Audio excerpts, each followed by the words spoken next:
perkenalkan nama saya Devina Saraswati dengan NIM 1909511051 dari kelas 19B, Fakultas Kedokteran Hewan Universitas Udayana. Video ini dibuat untuk memenuhi tugas mata kuliah Manajemen dan Penyakit Hewan Kesayangan yang diampu oleh Profesor Dr. Hewan Iketut Puja MKes. Video ini berjudul tentang How to choose a dog based on what we like and what the dogs like. Kita semua sudah tahu bahwa anjing merupakan hewan peliharaan yang paling setia. Anjing juga cerdas dan dapat menjadi teman bermain untuk menghilangkan stres. Maka dari itu sekarang banyak sekali orang yang ingin anjing sebagai hewan peliharaan mereka. Sekarang ini sudah sangat banyak sekali jenis ras anjing yang berbeda. Dan sebagai calon adaptor, kita harus bisa memilih jenis anjing mana saja yang kira-kira cocok dengan kepribadian kita. Dan jika kita sudah memilih untuk memelihara anjing, maka kita harus bertanggung jawab penuh atas mereka dan tidak menyia-nyiakan mereka. Apa saja sih yang harus diperhatikan saat memilih anjing sebagai hewan peliharaan?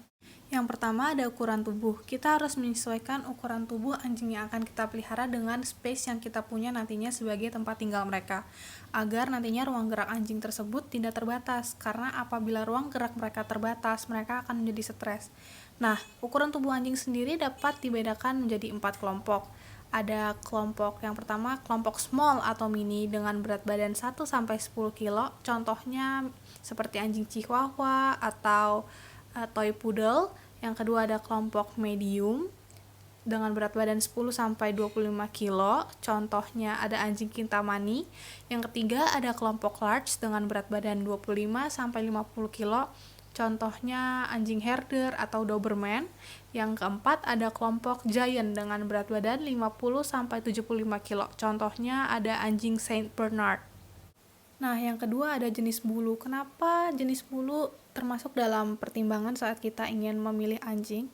Karena ada beberapa orang yang terkadang alergi dengan bulu-bulu anjing yang terlalu panjang.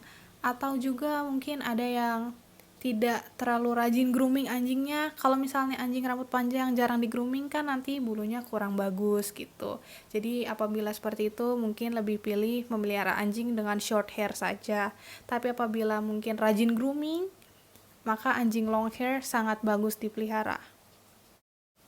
Nah, yang ketiga ada karakteristik anjing. Kita perlu memikirkan untuk apa sebenarnya kita memelihara anjing tersebut. Apakah sebagai guard dog atau family dog? Guard dog sendiri itu adalah anjing penjaga yang biasanya dipelihara untuk bertugas kayak menjaga rumah.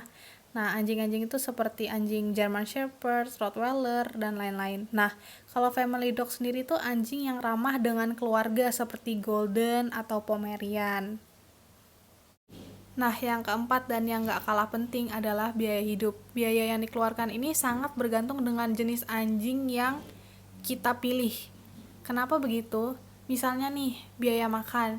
Biaya makan anjing yang lebih tua itu lebih mahal karena gizi-gizi yang dibutuhkan lebih banyak karena mereka sudah tua. Atau misalnya anjing long hair perlu lebih banyak vitamin agar rambut mereka tetap bagus daripada anjing short hair. Lalu biaya grooming juga. Anjing long hair groomingnya harus lebih rajin, lebih banyak perawatannya untuk menjaga rambut mereka tetap indah dibanding dengan grooming anjing short hair.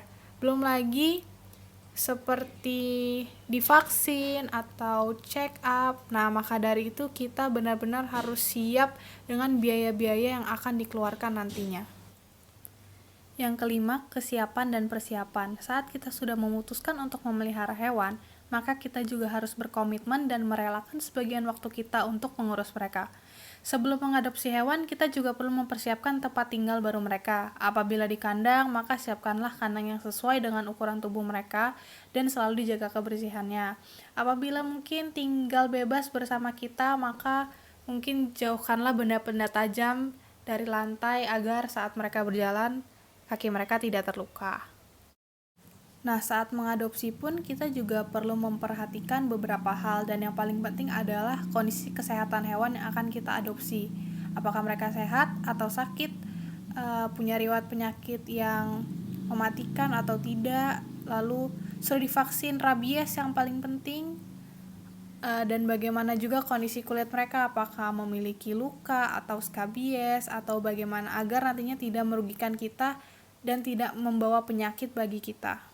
Nah, dengan berakhirnya pemaparan video tadi, saya harap kita semua sudah bisa memilih anjing sesuai dengan kepribadian dan kebutuhan kita masing-masing. Kurang lebihnya saya mohon maaf. Terima kasih.